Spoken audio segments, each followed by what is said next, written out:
My feet haven't even landed firmly on the floor when— Had I known there would be a party in my own home tonight, I would have opened a bloody bottle or two.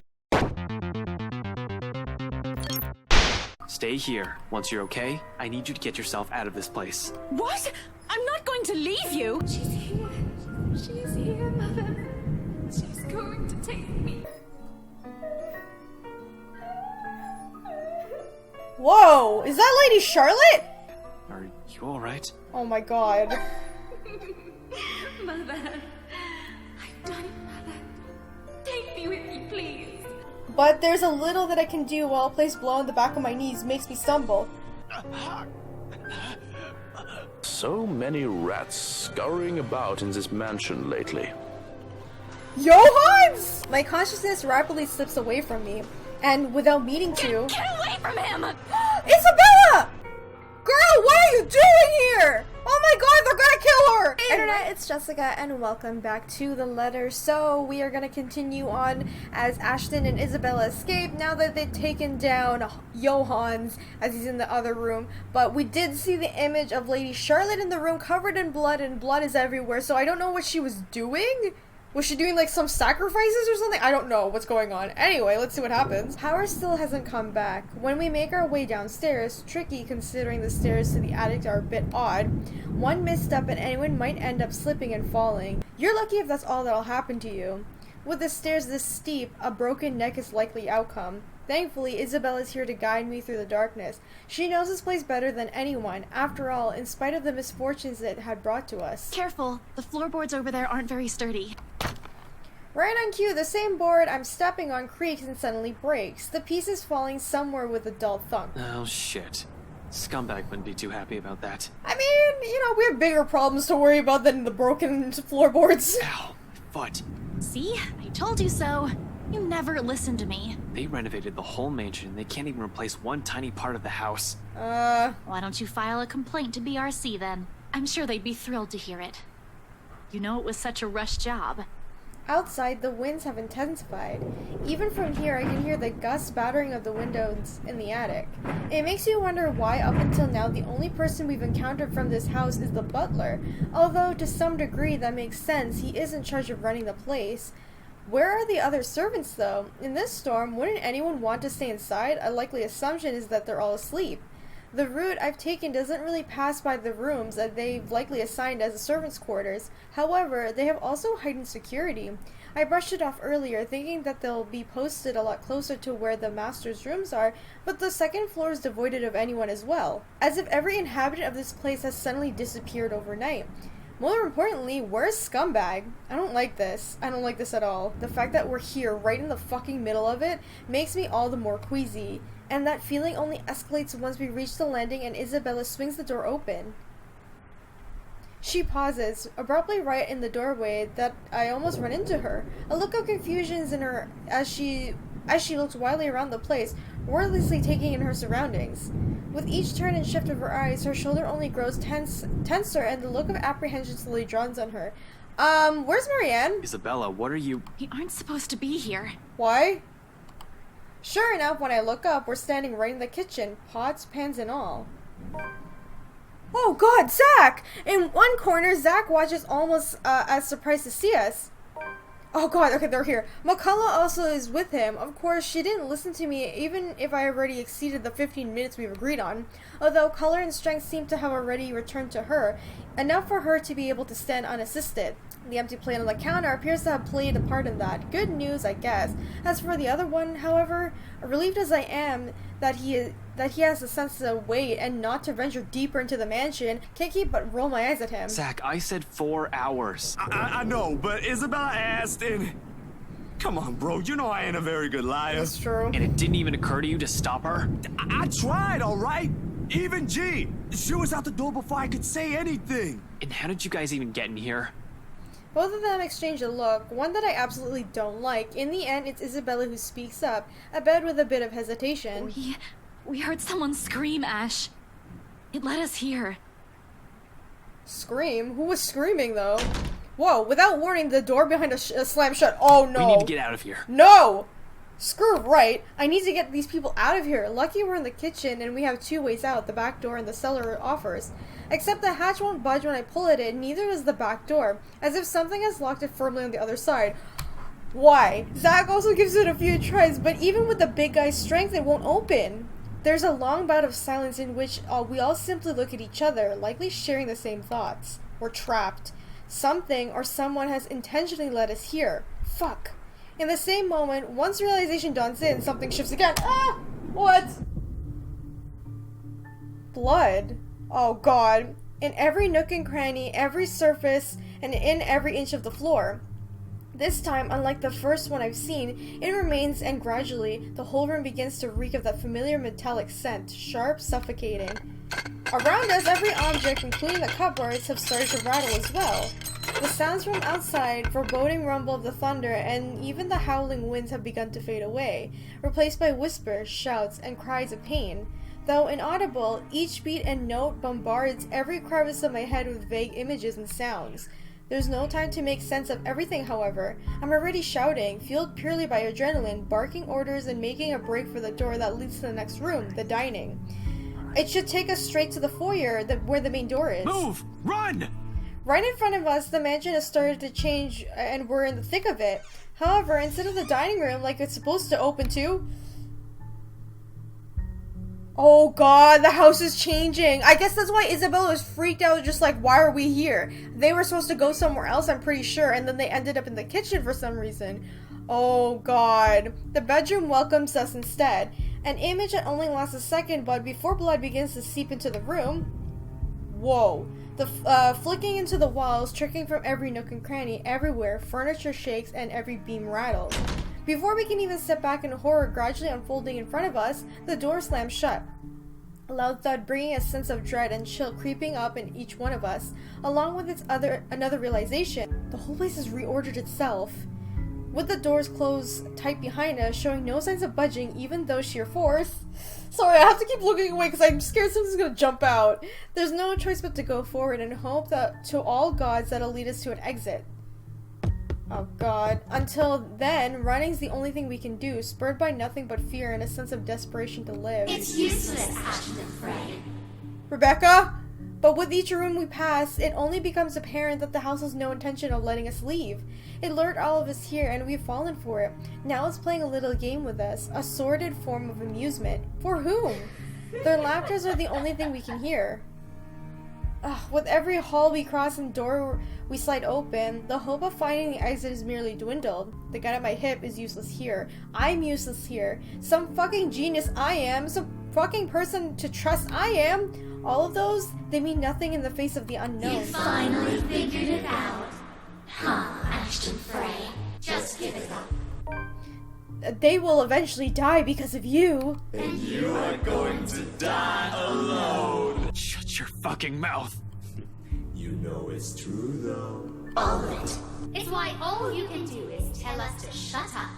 You don't want to hear a single word, because you're already aware of it. You can't even admit it to yourself. Who's the coward now?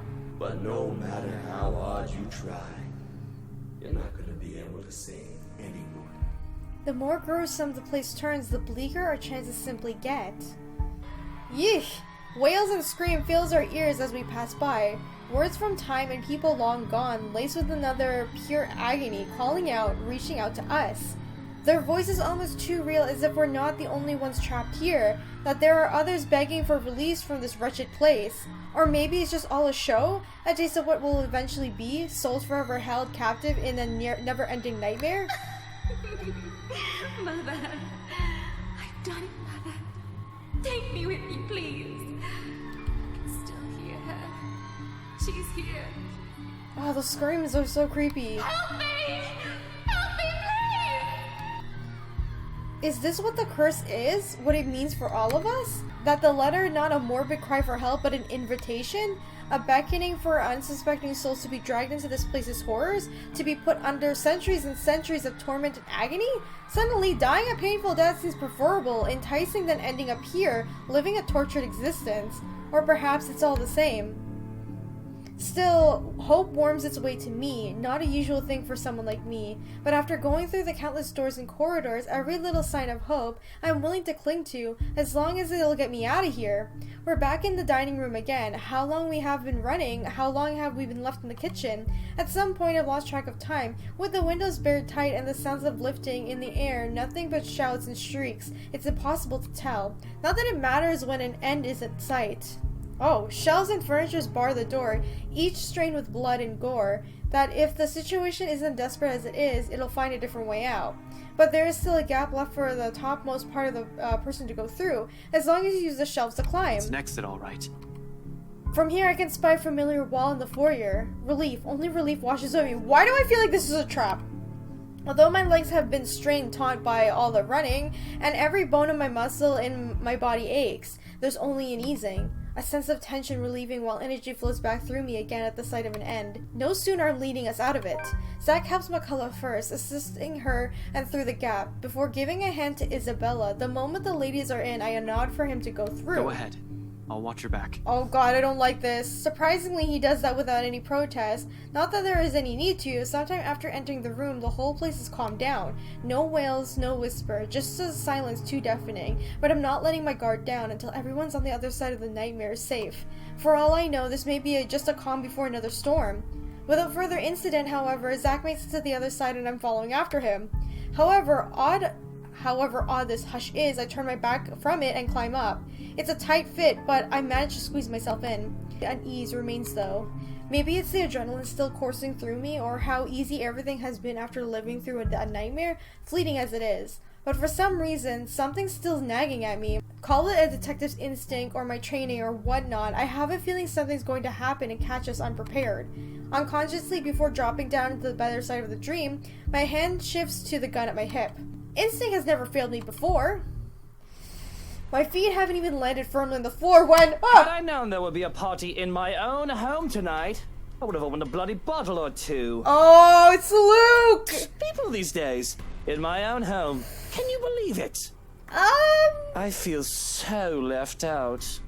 A chill seeps into every vein of my body. All of a sudden, every ache, every pain returns to me tenfold, and my knees threaten to buckle at the sound of his voice. Though it appears friendly, I know it's nothing but. One does not spend investigating a man like him for over a year and holding a grudge against him for more without knowing everything about him, his quirks, his habits. I'm familiar with all of them. And right now, Luke fucking Wright is beyond pissed. I am so scared because we don't have Rebecca, because Rebecca could like at least calm him down. She's not here. He hates everybody in this room. Shifting my gaze upward is nearly too painful, knowing the danger. Not to me, but to those who have been lured in here by the curse. What are you doing? Oh my god, the handgun catches my eyes first. Next to that smarmy smile on his face while he holds McCullough, Zach, and Isabella at gunpoint. What do you hell go— Wait. If Rebecca was there, would he still do this? It's sight enough to lodge painful thorn up my throat. I've been too complicit. Too focused on other things that I've completely set aside the fact that Scumbag will not be too pleased to see us here without knowing our reasons. But even with those good intentions, curses, and ghostly apparitions aside, we're still trespassing in his home. The question is, if he's even aware that the whole of his household has somehow disappeared and he might be the only one here, likely not. Fuck. Even with people he knows among the crowd, there's a significant effort in him not to simply shoot everyone in sight. And really, Lily, even you. Sir, this isn't what you're thinking. Something's going on in this mansion. Well, obviously. Why else would people be trespassing in my home? What's your excuse? Checking back if your clients are doing okay? Is that it? Is this what this is? We're doing good, by the way. Sir, please. Oh, please what? We need to get out of this place. You need to leave.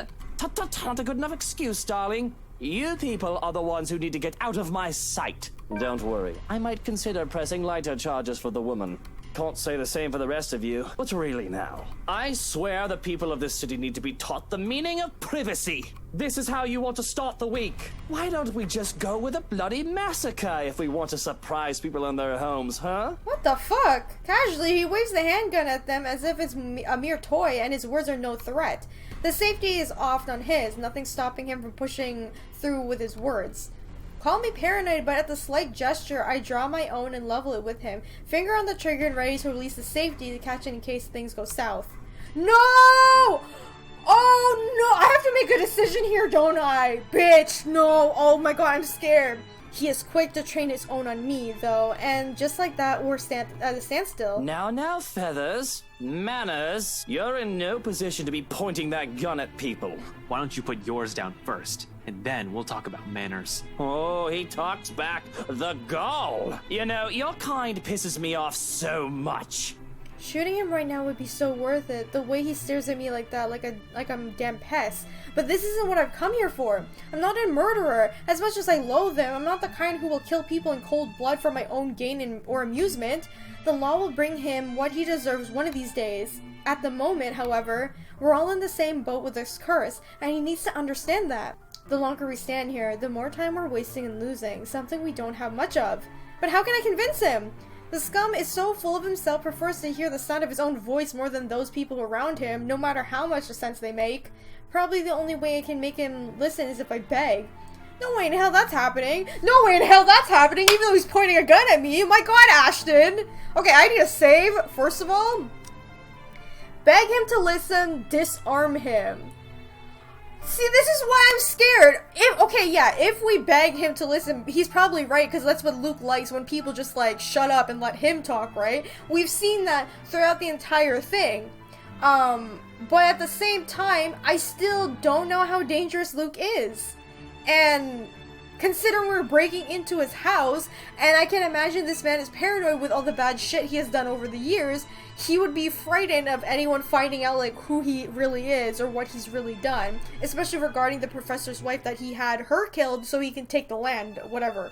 Oh god! If I disarm him, though, would he shoot Ashton? Because I really want to, like, not shoot Luke. Maybe I should beg?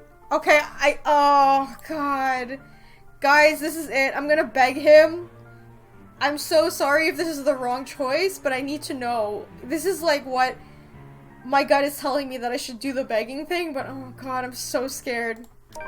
My life is not only one at risk here, however. There's Zach. There's Isabella. McCullough's here as well. We're all unknowing victims to this fucking curse. I'm in no position to pick who to save and who we should simply let die. I suppose my pride can take a few hits, and I can set aside my beef with this asshole. Taking a deep breath slowly, I lower my pistol.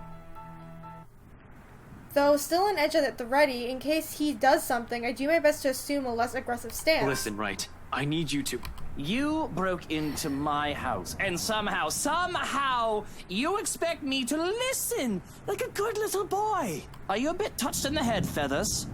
I'm not the one breaking laws here. Look here, fucker.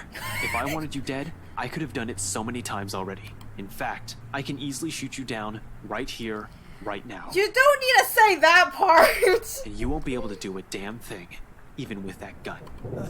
Suddenly he laughs, almost howling in fact, like I've just told him the best joke he's ever heard in his life. The only thing missing from him is to kneel over and start rolling around the floor. All the while I do my best not to sock him with every sorry end of my pistol. You have guts, Feathers. You have guts. Did you hear what you just told me? You've just threatened me inside my own house. My own home. You know what I'm thinking right now? In another lifetime, we would have probably gotten along well. He's right on that, at least. I might have ended up liking him if I didn't have Professor Andrew, Rebecca, Zach, and Isabella. One mistake, and it would have been too late for me. With his laughter rings all of the possibilities I could have lived, but never have been given the choice. All because I have people with me, people who care. A sobering realization. But not so much when suddenly his chuckling stops. In 2 heartbeats, he marches towards me, grabs my collar, and aims a gun at my head! Ashton! Hey, now you two, I'm sure we can all talk about this first. No! At a distance, a slight flick of the finger on the trigger will be able to do more than kill me. What is it that you people really want with me? This is the 2nd time this week, and I'm really getting weary of this little game. Did the NCA send you to apprehend me, or has somebody paid you off to kill me? No! Which one is it, Feathers? Mind you, my arm's getting tired. Better answer quick, if you don't want to beat the business end of this gun. keep my eyes trained on him in spite of the huge threat that he poses right now. Because if there's anything people like him, like us, prefer, it's honesty. You don't give that impression without keeping a solid eye contact. I'm not with NCA. I'm just here to help. There's something else in this house, and we're all in danger. You have to believe me, right? You need to let us go. You need to get out of here before it's too late. If you want to keep your sorry ass alive, you'll listen to people with more brain cells than you. Why, you insolent! His finger moves, but I am prepared, my hand ready to catch up, disarm him, and knock him out. If I have to drag him out of this place unconscious to keep him from suffering the fates of every other person who has died from this curse, so be it. However, before either of us can fire a shot or tackle each other to the ground, another voice echoes through the foyer. A small little thing compared to the storm raging outside, it rings above it, nevertheless causing all of us to stop and turn. What? Hannah! At the top of the staircase, Hannah Wright stands. To make matters worse, the thing behind her, menacing, a rotting hand wrapped firmly around her neck. She looks like death. Oh my god, is she gonna die? Pale and shaky, eyes red with tears. We nearly don't hear her as she pleads. Help me. Please. Outside, another streak of lightning flashes and a clap of thunder ripples across the sky. As if this whole thing can't get any bar than it already is. What happened? What happened? No! It just ended like that! You can't do that! Oh my god, and we're in Luke's chapter. Okay. Whew. That's a lot to take in. I don't know what's gonna happen with Hannah, I'm scared. And also adding to the fact that we're in Luke's chapter now. Okay, so this is the chapter that everyone has been looking forward to. Now let's find out what's going on with Luke. To say that I'm scared of what's happening is a gross understatement. Trouble of any sort is the last thing I want to get home to after a long day of work and a trip to the bar. And when I see Hannah near prostrate, I can only feel dread. She twitches and seizes, body wound and coiled tight before thrashing suddenly and shaking. Like a woman possessed, her mouth falls open and her eyes roll to the back of her head. It's like a hallmark sign of a seizure. The symptoms are similar enough. And that knowledge, the fact that I know this, only makes me feel worse. Any anger I have caused by our disagreement and parting ways, no matter how temporary she claimed it to be, disappeared. The alcohol-induced days that I felt brushed aside as I run to help her. Oh, I think this is when she started choking in the kitchen. None of that mattered at the moment. Yeah, to hold her close is all I can do while she thrashes about. I know this is wrong, that I'm not supposed to hold her down, yet I do it out of instinct, reflex even. I'm terrified of hurting her, but I have no other way to keep Hannah from hurting herself. It takes a lot to keep myself from running off to get her help when she needs me here. And it takes everything I have to keep myself intact. When she says my name, I realize that the seizures have stopped, but that doesn't make my dread go away. Please. What happened here? Who did this to you? I don't know. I am so sorry. The sight of her tear-streaked face is enough to twist the knife in. Does not help that I'm as lost as she is right now, and all I can say is... Shh, it's alright. You're safe now, Hannah. You're safe now. Takes a bit to go through the house with my inebriated self. That's even made it worse by the fact that I had to carry a nearly unconscious person as well. I was about to give up too, up until Johans shows up to lighten the load. He quietly takes her from me without question and brings her up to the bedroom. And me? Well, I couldn't bring myself to follow, not right now. Not while I'm drunk and rattled by what had transpired. It's a miracle I was able to help her at all. So here I am, sulking in the parlor chair, with a glass of wine in hand. I can't even remember what particular vintage it is, and I practically did not care right now. Because when you're already drunk and still have problems, even more alcohol should help. Of course, the butler chooses not to appear and be unhelpful. You know what actually solves all problems? Death. But it is not recommended. That's a weird comment. Basically saying, you know what helps? Just kill yourself. Alcohol isn't a true solution either. It's worked well enough for me. I like to believe that I get my best ideas while I'm thoroughly hammered. Not everyone can agree, but they can't really do anything about it, can they? With a fuck ton of money comes great power, sometimes responsibility. And with that responsibility comes a lot of reasons to get drunk. Of course, I can just tell responsibility to sort of, if I'm feeling reckless, and Christ, I must really be drunk if I'm thinking in circles. I just need something to focus on, and I should be fine. How is she? Is she alright? If Hannah crept onto my voice at that question, I don't let it show. It would be a show of weakness to be so frazzled, to show so much concern over a woman who is going to put me aside. People like him who work for me, I trust with business, but not with myself, never with that. Only Hannah has to come so close, unless she has truly seen the man beneath the facade. Only her actions can wound me so. Sleeping. Aside from a few bumps and bruises, she seems to be fine. A maid is watching over her for now. It is best not to leave her alone. But, if I may ask, what happened? I was in the gardens when I heard screaming. Did you... No, it wasn't me. Did you hit her is probably what he was asking. Or choked her. I'm quick to be the one on defense. I may be capable of a lot of horrible things, but I would never harm her, of all people, no matter how angry I might become. I would never lay a hand on her to hurt her. I hope that is true, Luke. I really do hope that's true. I didn't do anything. I wouldn't do anything like that. I don't even have a reason to. You don't consider her wanting to be a part as reason? It is. Well, it is. I don't want to talk about it right now. But what happens was I got home. She was seasoned in the kitchens. Is she ill? Not that kind of doctor. But I've already scheduled your physician for a house call tomorrow morning. We'll still have to monitor her as soon as she wakes up and... Oh god, things are coming back to me. I need a drink. Really? You're still drinking? Why, yes, it seems to be the bloody best time to be drinking. I'm allowed, aren't I? After all, I've just found my wife having a seizure, and I shouldn't give two shits about it. Not when she's about to leave me. Whoa. But I do. Goodness, I do. A big, generous gulp just to make it so that the taste of cherries, raspberries, and strawberries wash over my tongue. The thing too sweet considering it's a deceptively earthy aroma. Valin's Vineyard Seasoned Red isn't really something to scoff at. I've had many good memories with this particular drink. This particular bottle, in fact, was a gift. It serves the purpose Lady Blairnot had given it to me to forget. All the same, whether I took this bottle or the Pinot Noir, it is just to mean as an end. I will probably have to finish the whole bottle to get drunker than I already am. But no, she doesn't need to be taken care of. If she wants her time apart, she'll have it. It'll break my heart just to let her go, but she deserves this much, doesn't she? We both deserve this much. She's had her uses. So like Rebecca kind of suspected, on the outside he's like a huge asshole, but on the inside he's really not like that. He doesn't let it show.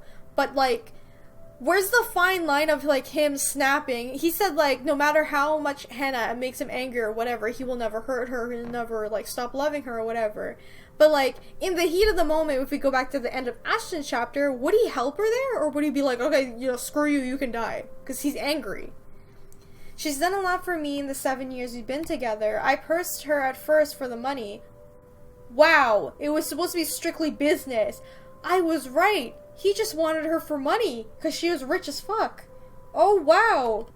There might have been a time, too, when I considered taking her out of the picture so that I can do with the money as I please. Wow! And he thought about killing her, too, for the money!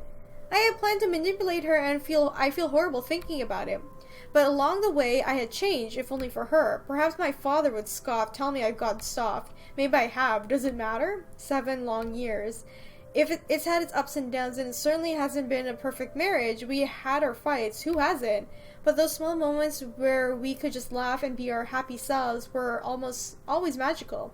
And I had seen many more years to come. So where did it all go? I've loved only 2 women in my life. Mother dear, bless her soul, and Hannah, who has been my sunshine for so long. Losing her, I fear that I might become more like my father. Had Damien Wright stayed with my mother or any other numerous women he had had children with, would he have been less embittered shell of a man? Would having a darling love of his life made him a better person? Perhaps it is a bias for me to doubt so. I don't think I can ever see the old man in a favorable light. I'm just surprised that you're not afraid. She might be leaving with delicate information. So yeah, Johannes knows everything that, Luke has done, because technically the butler came with Luke. Like, Luke hired him, not Hannah, so, yeah. Oh, she might know something. But if she hasn't done anything with the knowledge for this long, I don't think she would do anything now. If she had even an inkling of what I've done, what I'm capable of, she'll know it's not a good idea. Hannah's a smart woman. Smart, kind, hardworking, generous, loyal. I can go on and wax poetic about her if I had any talent with the stuff. Why don't you sit down and have a drink with me? Don't worry, it's not poisoned or anything. Lonely? Oh, I suppose there's no harm. With a shake of my head, I procure another glass and pour some of the red wine. Watching the red liquid is fascinating all on its own with my muddled brain, that I can barely notice sloshing some of it and staining my suit. It'll be an utter bugger to clean, so I'm glad that it isn't my problem. Handing it over, I can't help but look up at the ceiling and let out a sigh. My eyes damp, glazed over, and I won't let it go further than that. Raising my own glass for a toast, I clear my throat. We drink to... Do we really need a reason to? The world is messed up. War, terrorism, famine, poverty, loved ones and love lost. The world is a cesspool. Might as well be drunk if we're going to drown in it. A bit less eloquent than your usual speeches, but zum Wohl. A sip, a gulp, refill. Rinse and repeat until the bottle of Velin has barely a fifth left. I must have drunk most of it because I barely seen Drunken, I don't know how to say that, takes a sip after his first glass. It certainly feels that way. I don't even think I can stand up, let alone walk. I'm all legless. My mind just feels so funny and everything else is equally hilarious. Bloody hell, I think I can make out faces of a bald man on the wallpapers. With the butler also standing up, he looks like a skyscraper from here where I'm seated. Jesus Christ, I have Sasquatch as a butler. I have a great alcohol tolerance, so seeing how I'm giggling a wreck right now is, I assume, really bad. If there is any sober part of me left, I'd probably shriveled up and die just thinking of the hangover that'll come in the morning. But I can't help but get distracted of the sight of the moonlight peeking through the curtains, shining and shimmering and absolutely splendid. Even if the night brought a calm, it is the moon that always enamors me so. It is a second sun, but just as beautiful as my sunshine. I want to go out and look at the moon. Mommy, I can't feel my legs. Mutter, I am not. Don't tell me I have to carry you upstairs to... You know, Hannah, she told that photo man that I was a trying husband. I can't even. The nerve of them, right? He goes and takes her out shopping, and they give me lip service in return. I bet they were talking shite while they were in the store spending my money. It's technically Hannah's money, but alright. Am I a trying husband, Joe? I wouldn't know. You're not my husband, are you? But you are a trying Dummkopf when you are this drunk. I didn't even do nothing. I did my best to behave decent. Whiskey and Mint are just good friends, that's all. And that Rochelle woman's baby isn't mine. I swear, I couldn't love any other woman than Hannah. Hannah must be so tired. I'm a brat, aren't I? She said as such. I don't want Hannah to leave me, Joe. Oh God, she's the love of my life, you know? I'm a shy human being without her. I should... Flowers. Lots and lots of flowers. All of the flowers. Enough to make the Queen's Gardens look like a fucking dumpster fire in comparison. All well and good. But you are not achieving any of that while you are lying on the carpet. Oh, he's on the floor. Now, if you can lift your skinny ass and work with me. 1, 2, 3. But I don't want to go to bed. The moon is so pretty tonight. I should just let you sleep on the ground, Bratwurst. Oh God. Tomorrow and tomorrow and tomorrow creeps in this petty pace from day to day. Come on, Mommy, wake up. I want to be in that play. Mommy, wake up. You promised that you'd help me practice my lines today. The auditions are tomorrow, so I have to practice to the last syllable of recorded time. And all our yesterdays have lighted fools the way to Dusty. Mummy, are you Oh. That's probably where the mom died. I choke back a scream and wake up in cold sweat. With my heart pounding in my ears, it takes a while to remember where I am. In the dark and cold of the room, one can't fault me for feeling ill at ease. It isn't as bright as the penthouse, and the reservations did little to change how old it feels. We've been here for less than a week, and it'll take a bit more time to adjust. It's hard to feel cozy, though, when I'm bloody freezing. Nudging the lump of fabric next to me, I sigh. It's cold. Don't hog the sheets, Hannah. Oh god, what if it's not her? Ah, it's not her! It's not her, is it? She always did this though, it hardly bothered me. Growing up, I was lucky to have someone to use as a mattress. I'm not the one who grew up and accustomed to Egyptian cotton with a thread count of 800. Besides, the warmth that Hannah exudes on her own is usually enough to keep me sleeping through the night. The temperature tonight must be something else with how chilly it is right now. I must be considerate. After all, the poor dear is ill. Though I loathe to think about what had just transpired. Don't make me pull those sheets off you. Oh, that blanket is large enough to cover an elephant. You need to share. Oh god! It takes a while. What was that, honey? Apologies. I'm just in the loo, so if you can give me a moment. Oh no! There's no sign that'll be moving where they lie. Oh god. With care, I go for the knife hidden under the side of the bed. It would be foolish of me to instigate anything while I'm unarmed, after all. To pull back the covers would be more difficult affair, because reaching out to uncover who was underneath, I have to prepare for anything and assume the worst. I almost got freaked out by the knife, but I'm like, oh, it's a Luke, he's used to this kind of stuff. Never mind. If I so much as seize the nozzle of a gun, there's going to be a murder tonight.